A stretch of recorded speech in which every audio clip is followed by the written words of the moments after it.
आपलं करिअर करण्यासाठी आणि घडवण्यासाठी आपण कोणत्या जिद्दीनं काम केलं पाहिजे, त्याचा अभ्यास कसा केला पाहिजे, त्याची ज्या अडचणी येतील त्याच्यावरती मात कशी होईल, ती कशी करता येईल याविषयी मार्गदर्शन केलं. UPSC मधल्या टेक्निकल अडचणी आहेत, टेक्निकल गोष्टी आहेत, त्याच्यावरती मात कशी करता येईल हे बोललं गेलं. सुजित बोलताना हे बोललं की आपण सर्व वारकरी पंढरपूरच्या यात्रेसाठी आपण निघालेलो असताना काही वारकऱ्यांनी काहींना विठ्ठल भेटला, काहींना दुरून दर्शन झालं, काहींना झालं नाही. मला वाटतं ही जी संकल्पना आहे ती मुळामध्ये आपल्या जीवनाची संकलित आहे. आपण सर्व जीवनाचे वारकरी आहोत. ह्या जीवनामध्ये आल्यानंतर आपल्याला कोणतं तरी ध्येय गाठायचं आहे. आपल्या वाटा वेगवेगळ्या असू शकतील, प्रत्येकाचा विठ्ठल कदाचित वेगळा असेल, परंतु त्या वाटेवरून जाताना त्या वारकऱ्यांनी कोणत्या पद्धतीने जायचं, कोणती वाट निवडायची आणि आपलं ध्येय कसं अचीव करायचं हे मात्र निश्चित आपल्या हातात आहे. नदीच्या प्रवाहाबरोबर जायचं, कारण आपण आपला प्रवाह शोधायचा आणि त्याच्यावरती पुढे जाऊन आपल्याला जे ध्येय आहे ते गाठायचं हे आपल्या हातामध्ये असतं. आणि म्हणून इन्स्पिरेशन भेटल्यानंतर आणि टेक्निकल गायडन्स भेटल्यानंतर थोडंसं मला रियालिटी चेक देण्याची जबाबदारी मला सुजितनी टाकलेली आहे. त्या दृष्टिकोनातून बोलताना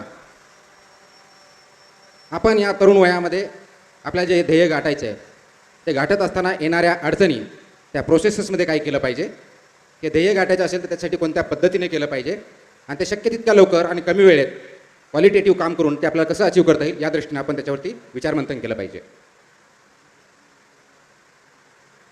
म्हणून मी आता विचारत असताना सांगितलं की हे सर्वजण UPSC ॲस्पिरंट आहेत, MPSC ॲस्पिरंट आहेत का ग्रॅज्युएटपासून सर्व प्रकारच्या करिअर करण्याच्या संधी असलेले सर्व तरुण आहेत. तर मला असं सांगण्यात आलं की याच्यामध्ये सर्व प्रकारचे तरुण आहेत ज्याच्यामध्ये त्यांना करिअर घडवायचे. कदाचित ते UPSCच असेल, MPSC नसेल, प्रायव्हेट सेक्टरमध्ये असू शकतील. मुळामध्ये आपण इथं जे जमलेलो आहोत, आज पुस्तकाचा उद्घाटन सोहळा, त्याच्या निमित्तानं आपला बरोबर होणारा संवाद आणि ह्याच्यामधून काहीतरी कन्स्ट्रक्टिव्ह घडावं या दृष्टिकोनातून आपण इथं सर्व जमलेलो आहोत. या परिक्रमाचाच एक भाग म्हणून, एक प्रोसेसचाच एक भाग म्हणून आमच्या मित्रांनी जे पुस्तक लिहिलेलं आहे ते अगदी कन्साईज, ल्युसिड ज्याला म्हणू, जे कुणालाही अंडरस्टँड होईल असं, जेणेकरून त्याच्यामधून जो मेसेज द्यायचा आहे तो मेसेज सर्वांपर्यंत पोहोचला पाहिजे. त्याच्यासाठी कुणाला पुस्तकाशिवाय इतर कोणत्या गोष्टीची आवश्यकता भासू नये, कोणत्या गायडन्सची आवश्यकता भासू नये. या सर्व गोष्टीचा उहापोहा त्याच्यामध्ये अत्यंत सुलभ भाषेमध्ये केलेला आहे. त्याच्यामध्ये नकाशा आहेत, पिक्टोरियल डायग्राम्स आहेत, त्याच्यामध्ये ब्रॅकेट्समध्ये तुम्हाला इम्पॉर्टंट गोष्टी आठवण्यासाठी किंवा रिमाइंड करण्यासाठी दिलेल्या आहेत आणि फ्लो अत्यंत उत्तम आहे, ज्याच्या माध्यमातून आपल्याला एक सहजपणे इतिहास समजेल, त्याच्यातून आपल्याला उमजेल आणि जेणेकरून आपल्याला लक्षात राहून याच्यामधून जे शिकायचं आहे ते शिकून आपण पुढे जाऊ शकू. म्हणून प्रथमतः आपल्या मित्रांचं आपल्या सर्वांच्या वतीनं मी अभिनंदन करतो की अशा एक चांगल्या प्रकारचं पुस्तक आपण आपल्या सर्वांच्या अभ्यासासाठी, इतिहासाच्या अभ्यासासाठी आणि महाराष्ट्र आणि भारतामधल्या मराठी तरुणांच्या योगदानासाठी हे आणलेलं आहे. ही अत्यंत चांगली गोष्ट आहे. आता राहिला स्पर्धा परीक्षा किंवा करिअर या बाबतीत आपल्याला ज्यावेळेस मार्गक्रम करायचा असतं तर आपण ग्रॅज्युएट होत असताना किंवा 10वी नंतर विशेष करून आपण बघत असतो की 10वीला आपल्याला मेरिटमध्ये यायचं. आमच्या काळात 60% मार्क पडले, फर्स्ट क्लास आला म्हणजे जय जयकार व्हायचा. आता 99% आला तरी 1% कमी का पडला म्हणून मार्क भेटतो. ही आज आपली परिस्थिती झालेली आहे. आणि ज्याला 99% 10वीला भेटतात, 12वीला मात्र त्याला 99% भेटतील याची शाश्वती आज राहिलेली नाही आहे. आणि ज्याला कदाचित 10वीला 35% मार्क असतील तो कदाचित जगामधलं सर्वात चांगलं इन्व्हेन्शन सुद्धा करू शकतो. असे अनेक उदाहरण जगामध्ये, भारतामध्ये, महाराष्ट्रामध्ये आहे. परंतु आपल्याकडे अशी प्रथा पडलेली आहे की 10वीला मेरिटमध्ये आला पाहिजे, 12वीला मेरिटमध्ये आला पाहिजे, जेणेकरून मग डॉक्टर, इंजिनियर, IIT, IIMs आणि याच्यापैकी काही होता नाही आलं तर आपली पब्लिक सर्व्हिस IAS, IPS पासून PSI पर्यंत सगळ्या सर्व्हिस आहेत हे आपण एक बघतो. या दृष्टिकोनाकडून करिअरकडे आपण बघत असाल तर कृपया तो दृष्टिकोन चेंज करणं गरजेचं आहे. पेरेंट्सने चेंज करणं गरजेचं आहे, विद्यार्थ्यांनी आणि जे स्पर्धक आहेत त्यांनी सुद्धा चेंज करणं गरजेचं आहे. आतापर्यंत करिअरमध्ये काय घडलं याच्यापासून निश्चित बोध घ्या, म्हणजे इतिहासातून बोध घ्या. परंतु त्याच्यावरती आपल्या फ्युचरची आखणी संपूर्णपणे करणं हे तेवढं योग्य नाही. या स्टेजला ज्यावेळेस आपण एक ग्रॅज्युएशन स्टेजला म्हणजे 20-21 वर्षाच्या आसपास असू त्यावेळेस आपल्याला एवढं आकलन होत असतं की आपल्या स्ट्रेंथ्स काय आहेत, विकनेसेस काय आहेत, अपॉर्च्युनिटीज काय आहेत, याच्यावरती विचारमंथन होणं जास्त गरजेचं आहे. आपण खूप मोठ्या प्रमाणात कन्सल्टन्स करतो की तुकाराम मुंडे आले त्यांचं गायडन्स घेतलं, विश्वास नांगरे आले त्यांचं घेतलं, महेशजी आले त्यांचं घेतलं, किरण आला त्यांच्याकडून घेतलं, आणखी अनेक क्लासेस लावले. यांनी एक पुस्तक सांगितलं अग्निहोत्रीचं, मी दुसरं कोणतं तरी डी बसूच सांगितलं. मी सगळे पुस्तक वाटले, मग मला जास्त नॉलेज भेटलं आणि म्हणून मी आता सक्सेस होणार. हा जर अप्रोच आपण ठेवत असाल तो अप्रोच अत्यंत चुकीचा आहे, तो आपण बदलला पाहिजे. आपण निश्चित विचारमंथन करा, आपल्या याच्यावरती कन्सल्टन्सी घ्या. आपल्याला खूप लोकांकडून, ज्याला आपण मराठीमध्ये ऐकावे जनाचे करावे म्हणावे, आपण खूप जणांची निश्चित सक्सेस कॅन्डिडेट बरोबर, फेलियर कॅन्डिडेट बरोबरही, परीक्षेतले फेलियर यांच्याबरोबर चर्चा केली तर आपल्याला लक्षात येईल या यशाचा मंत्र कुठं आहे. तो आपण अंडरस्टँड केला तर आपल्याला कमी कष्टामध्ये लवकर यश भेटू शकतं. याची अनेक उदाहरणं आपल्यासमोर आहेत.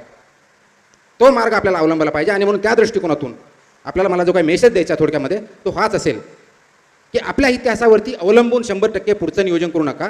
आपल्या इतिहासावरती स्वतःच्या जो काय आपला अकॅडमिक करिअर ग्राफ आतापर्यंत राहिलेला आहे त्याच्यावरती निश्चित विचार करा, त्याच्यातून निश्चित शिका. आणि बाकींच्याबरोबर चर्चा केल्यानंतर आपल्याला नेमकं काय करायचं हे ध्येय अगोदर ठरवा. असं होत नसेल तर आपण निश्चितच लॉंग टर्म प्रोसेसमध्ये जातो. आणि लॉंग टर्म प्रोसेसमध्ये गेल्यानंतर मग एक त्या विशेष सर्कलमध्ये आपण अडकायला गेलो. मग पहिला अटेम्प्ट, मग दुसरा अटेम्प्ट, तिसरा अटेम्प्ट, 7वा अटेम्प्ट, मग याच्याऐवजी मध्येच MPSC करायची का 2 अटेम्प्टची, नाही मग मध्येच एक नेट परीक्षा देऊन MA करून मी काहीतरी लेक्चरशिप करतो, मग माझं फायनान्शियल स्टॅबिलिटी येईल, मग कुटुंबावरती माझं दायित्व राहणार नाही आणि मग मी करेल.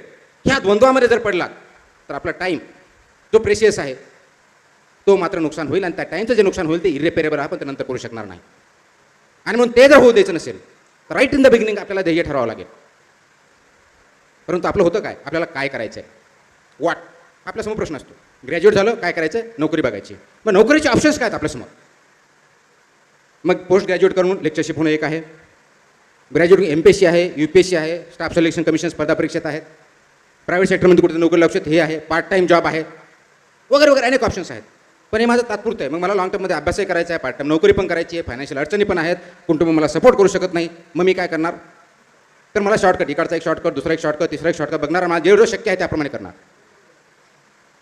ते करत असताना पुढे आपण करतो हे करायचं, मग कशा पद्धतीने करायचं, वाय म्हणजे हाऊ, मला कशा पद्धतीने करायचं आहे. मला IAS व्हायचं आहे, येस मी ठरवलं. मला डेप्युटी कलेक्टर व्हायचं आहे, ठरवलं. मला IPS व्हायचं आहे, ठरवलं. मला एक बिझनेसमॅन व्हायचं आहे, ठरवलं. वन्स यू डिसाईड दिट, मग पुढे म्हणतो कसं, मग त्याचा अभ्यास काही, पहिली स्टेप काय ही, दुसरी स्टेप काय ती. UPSCच्या बाबतीत पहिली काय प्रिलिम्स, दुसरी काय मेन्स, तिसरा इंटरव्ह्यू. मला बिझनेस बनवायचं आहे, मग MBA डिग्री करायची का, नाही मग नोकरी करायची का, नोकरी करू काही दिवस, मग या सेक्टरमध्ये करायचा, तो सेक्टर निवडला. त्याच्यानंतर त्या नोकरीत लागलो, मग काही जनरल मॅनेजर पण पोचलो. मग जनरल मॅनेजर पोचल्यानंतर मग मला शेवटी CEO पर्यंत जायचं. मग पार्टनर कसं होणार, CEO कसं होणार, याप्रमाणे हाऊ. आणि सरते शेवटी विचार त्याला नोकरी लागल्यानंतर आपण स्टॅबलाइज झाल्यानंतर विचार करतो मला नेमकं काय अचीव करायचं, नोकरी करायची होती, पैसे कमवायचे होते, नाव कमवायचं होतं, का दुसरं काय माझा गोल होता. मग त्यावेळेस विचारतो आपण हे सगळं एक 10 वर्षाची सर्व्हिस झाल्यानंतर कोणत्या कंपनी, हे सर्व मी कशासाठी करतोय, वाय नोकरी करतोय कशासाठी, कुटुंब आहे, व्यवस्थित घर आहे, कम्फर्टेबल लाईफ आहे, मग ह्याच्यापेक्षा वेळा मला काही करायचं आहे का, मग ही नोकरी सोडून दुसरं काही करायचं आहे का, नाही मी आता एक ब्रँड तयार केला, मला दुसरं काही करायचं आहे का,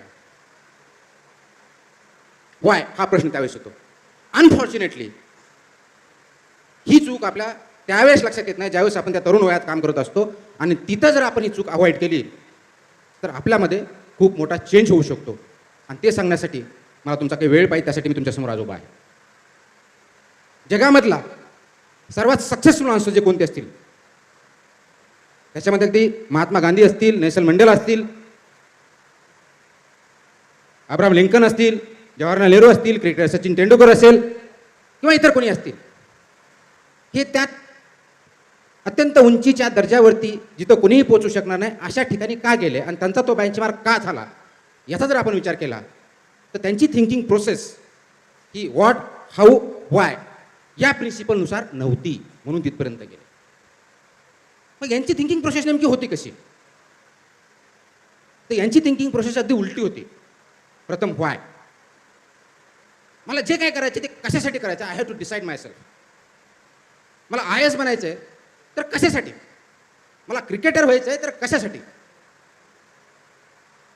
मला लीडर व्हायचं आहे तर कशासाठी, मला कलेच्या क्षेत्रात काम करायचं ते कशासाठी, आणि मग हाऊ. वाय ज्यावेळेस मी शोधतो त्यावेळेस मला खूप विचारमंथन करावं लागतं, कारण तो सर्वात टफ प्रश्न असतो आणि जनरली तो पण अवॉइड करत असतो. Please do not avoid that question. त्या प्रश्नाला बगल देऊ नका. तो प्रश्न विचारा, गंभीरपणे विचारा. वाय? तुम्हाला काही टीचर व्हायचं असेल नो प्रॉब्लेम, तुम्हाला शेतकरी व्हायचं असेल नो प्रॉब्लेम, तुम्हाला विश्वासासारखा अगदी डॅशिंग ऑफिसर व्हायचं असेल नो प्रॉब्लेम, किंवा अगदी तुम्हाला राष्ट्रीय नेता व्हायचं असेल नो प्रॉब्लेम. पण त्याला प्रश्न हा विचारा की why do you want to do that, why do you want to become that person in your career. आणि हे जोपर्यंत तुम्ही डिसाईड करणार नाही तोपर्यंत तुमचे त्या लेवलची कमिटमेंट तिथं असणार नाही. ती कमिटमेंट तुमच्यापर्यंत आली तर तुमचा जो गोल आहे तो अचीव करायला जास्त वेळ लागत नाही. आणि मग प्रथम तुम्हाला प्रश्न विचारायचा आणि त्याचं उत्तर जे शोधायचं आहे ते वाय, कशासाठी. ते शोधल्यानंतर दुसरा प्रश्न विचारायचा हाऊ, कशा करणार आहे मी, how am I going to do that, this way, that way, this much time. ही तुम्हाला तुमची मेथॉडॉलॉजी हे ठरवावे लागणार आहे. मग परीक्षेच्या बाबतीत म्हणलं मी पुण्यात राहून करणार आहे का दिल्लीत राहून करणार आहे, क्लासेस लावून करणार आहे का बिदर क्लासेसचं करणार आहे. All these questions will come in how. आणि ते डिसाईड झाल्यानंतर मग हे मी डिसाईड केलं पाहिजे की काय, मग आता ती प्रत्येक स्टेप अचीव करण्यासाठी मला काय करायचं आहे, वन बाय वन. हे थोडक्यात तुम्हाला स्पर्धा परीक्षेच्या बाबतीत सिव्हिल सर्व्हिसेसचं एक्झाम्पल घेऊन किंवा कोणत्याही सेक्टरमध्ये आपल्याला जर घ्यायचं त्याचे उदाहरण घेऊन तुम्हाला 2 मिनिटामध्ये मी समजून सांगतो की समजा तुम्हाला IAS व्हायचं किंवा IPS व्हायचं आहे, कारण आता स्पर्धा परीक्षेच्या दृष्टिकोन आपण बोलत आहोत. हे तुम्ही ठरवलं की मला IAS एक भारतामधलं दारिद्र्य निर्मूलन करण्यासाठी व्हायचं, किंवा समाजामध्ये चांगला मेसेज जावा, समाजामध्ये विकास व्हावा या दृष्टिकोनात व्हायचं आहे, की मला नक्षलिझम जे आहे ते संपवायचं आहे. प्रत्येकाचा गोल त्याच्या पाठीमागचा वेगळा असू शकतो. फक्त एक गोल पब्लिक सर्व्हिसमध्ये येताना डोक्यामध्ये ठेवू नका, आणि तो म्हणजे पैसे कमवायचा.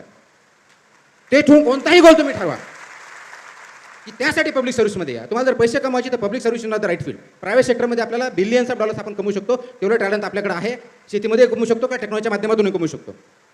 म्हणून तुम्हाला पब्लिक सर्व्हिस जर चूज करायची असेल तर ती का करायची आहे हा अगोदर, मग त्याच्यामधलं कोणतेही पब्लिक सर्व्हिस असेल, अगदी STI असेल, क्लर्क असेल, तर अगदी कॅबिनेट सेक्रेटरीपर्यंत असेल, कोणतेही असेल, तर ते का हा ज्यावेळेस प्रश्न विचारेल.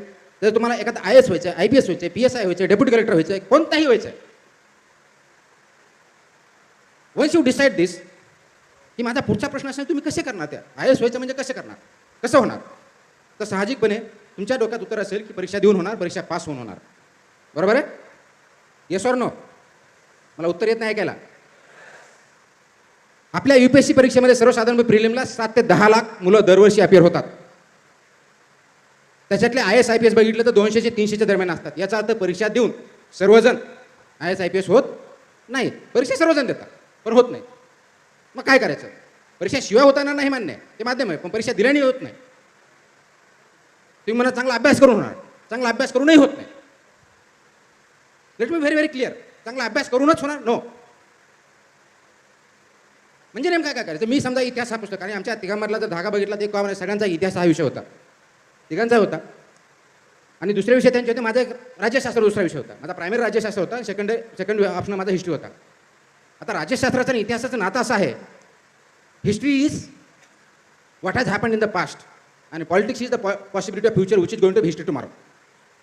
याचं कोरिलेशन आहे. आणि म्हणून मला जर एखादा हिस्ट्री विषय घेऊन, पॉलिटिकल सायन्स विषय घेऊन, पब्लिक ॲडमिनिस्ट्रेशन विषय घेऊन मला UPSC परीक्षा पास व्हायचं असेल, किंवा IAS किंवा IPS जी पोस्ट पाहिजे ती घ्यायची असेल, तर मी फक्त परीक्षा देऊन किंवा अभ्यास करून मी IAS IPS होईल असं जर कोणी म्हणत असेल ते अत्यंत चुकीचं आहे, अर्धवट आहे. अभ्यास करावा लागेल, परंतु फक्त अभ्यासावरती तुम्ही होणार नाही. तुम्हाला जे लागणार आहे ते सर्वात महत्त्वाचं म्हणजे हायेस्ट मार्क्स लागणार आहेत. मार्क्सशिवाय तुम्ही परीक्षा द्याल फेल व्हाल, किंवा पाहिजे तेवढे मार्क्स पडणार नाहीत. म्हणून तुमचा गोल हा परीक्षा देणं एवढा नसून परीक्षेमध्ये हायेस्ट मार्क भेटवणे हा असला पाहिजे. आणि तो जोपर्यंत तुम्ही डिसाईड करत नाही तोपर्यंत तुमचा गोल हा कदाचित नॉलेज किंवा माहिती, अभ्यास करणे, माहिती गोळा करणे, नॉलेज घेणे, प्रश्न लिहिणे, उत्तर लिहिणे इथपर्यंत राहील.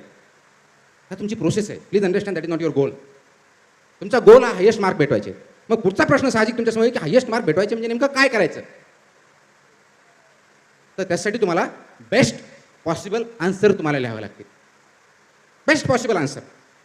उत्तरं सगळे लिहितात. मेन्स प्रिलिम परीक्षा झाल्यानंतर मेन्समध्ये सगळ्या ऑप्शनचे सगळे उत्तर लिहितात. कुणी 10 पूर्ण लागतं, कुणी 5 लावतं, कुणी एकही लावत नाही. आणि ज्यावेळेस निकाल येतो ज्याची एकही पुरवणी नसते तो टॉपर असतो. कारण तो जास्त लिहिलं म्हणजे चांगलं लिहिलं किंवा योग्य लिहिलं असा अर्थ होत नाही. आणि म्हणून जास्त म्हणजे तुम्हाला हायेस्ट मार्क भेटायचे असेल तर यू शुड नो मला हायेस्ट मार्क कसे भेटतील. आणि हायेस्ट मार्क जर भेटवायचे असतील तर मग तुम्हाला त्या परीक्षेचा अभ्यास करावा लागेल. आणि म्हणून सिव्हिल सर्व्हिसेस असेल किंवा कोणतीही परीक्षा असेल, प्रथमतः स्पर्धा परीक्षा ज्यावेळेस आपण बघतो त्यावेळेस त्या स्पर्धा परीक्षेचं नेचर हे समजून घ्यावं लागेल. ती स्पर्धा परीक्षा कशासाठी घेतली जाते बघावं लागेल आणि त्याच्या प्रश्नपत्रिकाचा अभ्यास केल्यानंतर अभ्यासाला सुरुवात करावी लागेल. हे जोपर्यंत तुम्ही समजून घेणार नाही तोपर्यंत तुमचा वेळ वायाला जात असतो. आपण काय करतो, पहिला म्हणजे आम्ही तो अनुभवला, आम्ही सर्व त्याच्यातून गेलेलो आहोत. प्रिलिम्स पहिल्या अटेम्प्टला प्रिलिम्स पास झालं की आपण अगदी सह्याद्रीच्या वरती टोकावरती असतो. आता माझ्या एवढा हुशार दुसरा कोणी नाही. पहिल्या अटेम्प्टमध्ये ग्रामीण भागातून आलो तरी मी पास होऊ शकतो, म्हणजे मी आता सगळं IAS होणारच याच अटेम्प्टला. जसाच मेन्सचा अभ्यास चालू होतो, मेन्सचा रिझल्ट येतो, आपण खाली आलेलो असतो आणि पुढची प्रिलिम्स आलेली असते, त्याची फेल होण्याची परत भीती असते. त्याचं कारण असतं की कदाचित प्रिलिमच्या दृष्टिकोन ऑब्जेक्टिव्ह ज्यावेळेस क्वेश्चन असतात आणि आपल्याकडे शाळा शिक्षण पद्धतीमध्ये घोकमपट्टी हा खूप मोठ्या प्रमाणात कदाचित त्याच्यामुळे आपण प्रिलिममध्ये पास होऊ शकू. मेन्समध्ये होईल की नाही याची गॅरंटी नाही, म्हणून प्रिलिमला स्क्रीनिंग टेस्ट असं म्हणतात. आणि मेन्समध्ये आपण जात नाही आणि मग त्या मेन्समध्ये आपण पास केलं. पहिल्या वेळेस असे उतरलेले ठीक आहे, म्हणजे मी 4 पुस्तक वाचले, आता मी 6 पुस्तक वाचणार.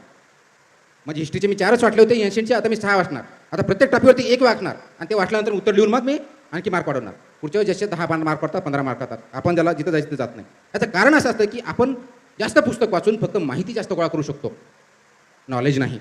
आणि ही परीक्षा तुमची माहिती किंवा तुमचं नॉलेज एवढं चेक करत नाही तर तुमची अबिलिटी चेक करत असतं.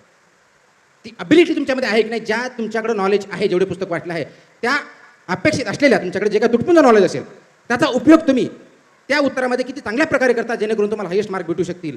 हे जो पण तुम्हाला समजणार नाही तोपर्यंत या परीक्षेचं गमक आपण निश्चित करू शकणार नाही. आणि म्हणून आपल्याला ती प्रश्नपत्रिकाचा अभ्यास करावा लागेल, कोणत्या प्रकारचे प्रश्न विचारले जातात याचा अभ्यास करावा लागेल, त्या अनुषंगाने टॉपिक वाईज जावं लागेल आणि त्या टॉपिकच्या प्रत्येक टॉपिकवरती अभ्यास करून मग त्या अनुषंगाने उत्तरं लिहायची प्रॅक्टिस करून बेस्ट पॉसिबल आन्सर लिहिलं तुम्हाला बेस्ट मार्क भेटू शकतील. आणि म्हणून आपला जो प्रवास NCERT पुस्तक वाचणं, प्रिलिम पास वाचणं, मेन्समध्ये जास्त पुस्तक वाचणं, मेन्समध्ये जाणं, इंटरव्ह्यू पण जाणं, परत वापस येणं, हा करण्याच्या ऐवजी मला 1100 मार्क पाहिजेत कट ऑफला मला IAS होण्यासाठी. तर 1100 मार्क भेटवण्यासाठी मला काय पाहिजे, तर माझ्या ऑप्शनमध्ये मला एवढे भेटवायचेत, माझ्या GS मध्ये एवढे भेटवायचेत, मला AC मध्ये एवढे भेटवायचेत. त्या अनुषंगाने मला प्रत्येक प्रश्न असा उत्तर द्यायचा आहे आणि त्या अनुषंगाने जर मी अभ्यास केला तर पर्यायानं आम्हाला जे 3-4 अटेम्प्ट लागले तुम्हाला ते पहिल्या अटेम्प्टमध्ये होऊ शकतं. परंतु ती स्ट्रॅटेजी तुम्हाला त्या पद्धतीनं करावी लागेल. आणि म्हणून तुमचा वेळ वाचवायचा असेल तर त्या पद्धतीने करा. हे लक्षात ठेवा, आज मला अटेम्प्ट किती आहेत म्हणून किती एक्झॉस्ट करणार हा तो वेळ राहिलेला नाही आहे. कदाचित एक 20 वर्षापूर्वी 25 वर्षापूर्वी एवढे करिअरचे ऑप्शन्स आपल्यासमोर नव्हते. आज जेवढे करिअरचे ऑप्शन्स आपल्यासमोर उपलब्ध आहेत 1990च्या दशकात ते नव्हते. लिबरलायझेशन झाल्यानंतर, इकॉनॉमी ओपन झाल्यानंतर आपल्याकडे खूप मोठ्या प्रमाणाचे प्रायव्हेट सेक्टरमध्ये सुद्धा अत्यंत चांगले ऑप्शन्स ओपन आहेत. एका सेक्टरमध्ये जर आपला यश येत नसेल तर त्याच्यावरती चिंतन वेळेवर केलं पाहिजे, त्याच्यावरती उपाय वेळेवर शोधले पाहिजेत. त्याच्या शक्य नसेल तर आपल्याला बेस्ट पॉसिबल दुसरा ऑप्शन शोधला पाहिजे. माझा तुम्हाला ॲडवाईस राहील की तुम्ही या पद्धतीने प्रोफेशनल काम करा. आपल्याला जास्तीत जास्त 2 ते 3 अटेम्प्ट द्यायचे, शक्यतोवर पहिल्याच व्हायचं. पण जर आपल्याला गरज पडली तर 2 ते 3 अटेम्प्टमध्ये आपल्याला टॉपमध्ये जायचं आणि काम करायचं. नसेल तर तुम्ही सोडून देणे या दृष्टिकोनातून काम करा. तुम्ही जर पंचवार्षिक योजना तयार केली तर किती पंचवार्षिक येतील आणि किती जातील याचा ताळमेळ पण आपल्याला लागणार नाही आणि आपलं करिअर बरबाद होईल. ते करू नका, त्या भ्रमात राहू नका. हे करताना जी काही प्रिपरेशन करावं लागेल त्यासाठी वेळ लागेल तो पूर्णपणे द्या. आणि म्हणून जीवनामध्ये फक्त एक स्पर्धा परीक्षा पास झालं किंवा फेल झालं म्हणून जीवनामधून पास किंवा फेल झालं असं न समजता आपण प्रत्येक गोष्टीतून लर्निंग केलं पाहिजे. म्हणून जसं सुजित बोलला की आपण सर्व वारकरी आहोत, आपला कुठेतरी विठ्ठल आपला जो काय कोणताही असेल, विठ्ठल याचा अर्थ तुमचं ध्येय मी म्हणतो, ते ध्येय गाठायचं असेल, ते सर्वात महत्त्वाचं ध्येय जर काय असेल तर सॅटिस्फॅक्शन हे आहे. At the end of the day मला सॅटिस्फॅक्शन झालं की मी आनंद झालो, येस मला आजच्या दिवसाचं सार्थक झालं. एवढी वेळ मला संध्याकाळी झोपताना आली पाहिजे. आणि ती जर वेळ दररोज येत असेल तर त्याच्या एवढा दुसरा चांगला माणूस किंवा प्राणी असू शकत नाही. त्या सॅटिस्फॅक्शनसाठी काम करा, त्या सॅटिस्फॅक्शनसाठी अभ्यास करा. आईवडिलांना IAS व्हायचं आहे म्हणून सांगितलं म्हणून करू नका. तुम्ही जर त्याच्यात हॅपी नसाल तर तुम्ही नका. तुम्हाला जर हॅपीनेस इंजिनिअरिंग वाटतोय इंजिनिअरिंगमध्ये करा. तुम्हाला जर हॅपीनेस टीचरमध्ये वाटतोय त्याच्यामध्ये करा. पण बी द बेस्ट. आपल्या सर्वांचं ध्येय एकच आहे, पुढचे पावलं टाकणं हे नाही आहे. प्रत्येक सेक्टरमध्ये जो कोणतं सेक्टर मी निवडेल त्याच्यामध्ये मी लीडर असेल. आणि तुमचं आणि आमचं आणि विशेष करून आम्ही जे इकडे बसतो या सर्वांचं सर्वात महत्त्वाचं ध्येय काय तर आमचे फॉलोअर्स क्रिएट करणं हे आमचं ध्येय कधीच असू शकत नाही. असं जर गांधीजींनी म्हटलं असतं, असं जर नेहरूंनी भेटलं असतं तर आज आपला देश स्वातंत्र्य झाल्यानंतर फॉलोअर्स तयार केले असते. They created leaders. आणि लीडरची सर्वात मोठी क्वालिटी जर कोणती असेल तो create leaders in each one of you. म्हणून तुमचं आणि माझं ध्येय या समाजामधल्या प्रत्येक घटकामध्ये लीडर्सची प्रोव्हाइड करणंच म्हणजेच लीडर तयार करणं हे आहे. ते जर आपण करू शकलो तर कोणत्या क्षेत्रामध्ये आपण उंच भरारी घेऊ शकतो जीवन सार्थकी लागू शकतं, या दृष्टिकोनातून काम करा. हे करत असताना अडचणी अनेक येतील. म्हणून मी या बॅकग्राऊंडचा आहे, या कास्टचा आहे, या रिलिजनचा आहे, मला फायनान्शियल बॅकअप नाही म्हणून मला ह्या अडचणी येतात, हे जर कोणी म्हणत असेल तर साफ चुकीचं आहे. आपला अप्रोच बदला. तुमच्या पास्टवर तुमचं फ्युचर ठरू शकत नाही, तुमच्या प्रेझेंटवरती तुमचं डेफिनेटली फ्युचर ठरतं. मी थिंकिंग कसा करतो याच्यावरती तुमचं भवितव्य अवलंबून आहे. आणि म्हणून आपण आज जे दिसतो, आज जे बोलतो, हे रिफ्लेक्शन पास्टचं आहे. आणि पुढं कसं राहणार आहे, आजची थॉट प्रोसेस आहे त्याच्यावरती पुढचा फ्युचर डिसाईड होणार आहे. आज आपल्यासमोर कोणी बोलत असताना किंवा आपण ज्यांना आदर्श मानतो असे कोणते व्यक्तिमत्व असताना आपण असं सांगतो की हा IASचा मुलगा आहे म्हणून खूप हुशार आहे, हा मंत्र्यांचा मुलगा आहे म्हणून अत्यंत त्याला नोकरी चांगलीच भेटणार, किंवा तो पॉलिटिशियन होणार किंवा डॉक्टर होणार. का तो डॉक्टरचा मुलगा आहे. अधिकाऱ्यांची मुलं अधिकारी होणार, ते अत्यंत वर्गामध्ये पहिलाच राहणार. हे एक आपला सर्वसाधारण बघण्याचा दृष्टिकोन असतो. हा दृष्टिकोन का असतो याच्यामध्ये आपण काल जात नाही. आपण असं बघतो का की तुकाराम मुंडे आहे, यांचा मुलगा आहे म्हणजे शाळेमध्ये पहिलाच आला पाहिजे आणि तो हुशारच असला पाहिजे कारण तुकाराम मुंडे हुशार आहेत. असं जर जीन्सच्याद्वारे असतं तर कदाचित आईन्स्टाईनचे आतापर्यंत भरपूर आईन्स्टाईन झाले असते. तसं होत नाही. ते का होत नाही, तर मुळामध्ये जी एक पर्सनॅलिटी प्रत्येकाची असते ती युनिक असते. ती युनिक कशी असते, तर कॉलेजमध्ये तुम्ही शाळेमध्ये कॉलेजमध्ये असताना की आपण बघतो एखादा मुलगा एकदम चांगले कपडे घालून घेतो, त्याच्याकडे नेहमी बघता म्हणतो की हा टिपटॉप राहतो. एखाद्याची बाईक अत्यंत चांगली असते, त्याची बाईककडे बघितलं की अगदी नवीन वाटतं, 10 वर्ष जुने असले तरी वाटतं.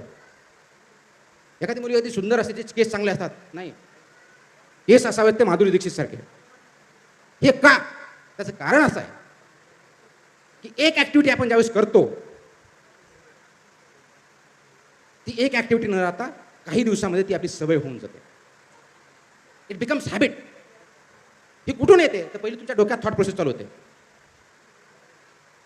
प्रत्येक जणाकडे शूज असेल किंवा चप्पल असेल, ते पायात घातलेले असेल, आणि 2 मित्र असतील, एकाच दिवशी 2 शूजच्या पेअर घेतल्या असतील, 10 दिवसांनी बघितल्यानंतर एक लक्षात येते, एक जसा त्याचा चांगला वाटतो, दुसऱ्यावरती 1 महिना किंवा 2 महिने झाला असं वाटतं. का, एकाने त्याला टापटीपणे साफसूफ ठेवलंय, दुसरा त्याच्याकडे साफसफाई करत नाही. हॅबिट, सवय. ही सवय तुमच्या थिंकिंगमध्ये येते. आणि म्हणून जे सक्सेसफुल कॅन्डिडेट माणसं आहेत त्यांना त्या सवयी जडत असतात आणि त्या सवयी घडवल्या जात असतात. म्हणून ती प्रोसेस तुमच्या थिंकिंगमुळे चालू करा की मला ही सवय लावायची. कशाची, मला सवय लावायची चांगल्या थॉट्सची, मला सवय लावायची चांगल्या ॲक्शन्सची, कार्यवाहीची. एक सवय झाली टिपटॉप राहण्याची, दुसरी प्रामाणिकपणे काम करण्याची, तिसरा वेळेवर अभ्यास करण्याची, चौथा रिझल्ट ओरिएंटेड करण्याची. 1, 2, 3, 4, 10 ह्या ज्या सवयी तुम्ही राहा, या सगळ्या आपल्या जीवनाच्या डे टू डे लाईफमध्ये जशा सवयी वाढत जातात, तो तुमचा स्वभाव बनतो. It becomes your nature. आणि म्हणून तुम्ही एखाद्या आईकडे गेला की तिला, तुम्ही बघा तुमच्या एका मित्राची आई असेल, एखाद्याकडे ती गेलं की पहिलं जेवायला बसवते, ती सवय. आणि आपण म्हणतो गेलं की तिथं खावंच लागतं कारण सवय ते सोडतच नाही. It is your nature. आणि हे नेचर तुमचं ॲक्युम्युलेटेड जे असतात, सवयी असतात, त्याचा भाग असतो, आणि ते सवय तुमच्या थॉट प्रोसेसचा भाग असतो. म्हणून तुम्हाला जर सक्सेस व्हायचं असेल, तुमची प्रोसेस सक्सेसफुल थॉटपासून झाली पाहिजे, सक्सेसफुल हॅबिटमध्ये कन्वर्ट करावं लागेल, आणि हॅबिटला तुमची सक्सेस ही सवय बनवावं लागेल. ही जर सवय तुमच्या जीवनामध्ये तुम्ही बनवू शकला तर जगामधला कोणताही फोर्स तुमच्या करिअरला हरवू शकत नाही. आणि म्हणून जिंकायची सवय लावा. ज्या कोणत्या क्षेत्रात तुम्ही जाल त्या क्षेत्रामध्ये जिंकायची सवय लावा. ही जिंकायची सवय जर तुम्ही स्वतःला लावली तर स्वतः जिंकाल, कुटुंब जिंकेल, कुटुंब जिंकलं समाज जिंकेल, आणि समाज जिंकला तर हा माझा भारत देश जिंकेल. आणि म्हणून तुमच्याकडून मला हीच अपेक्षा आहे. स्पर्धा परीक्षात पास होणार, सक्सेस होणार नाही होणार हे तुमच्या सवयीवरती अवलंबून आहे. त्याच्यापेक्षा महत्त्वाची सवय तुम्हाला जी लावा लागेल, तर एक माणूस म्हणून मला जिंकायची सवय लावा. ती जर आपण सवय लावू शकलो तर मला वाटतं तुमच्या करिअरमध्ये छोट्या छोट्या अडचणी तुम्ही कधीही मात करू शकता. त्या दृष्टिकोनातून पावलं उचला, त्या दृष्टिकोनातून विजयी व्हा. या सर्वांसाठी तुमच्या भविष्यासाठी मी शुभेच्छा देतो आणि ह्या विजयी सवयी लावाल अशी अपेक्षा करून माझे 2 शब्द संपवतो. जय हिंद, जय महाराष्ट्र.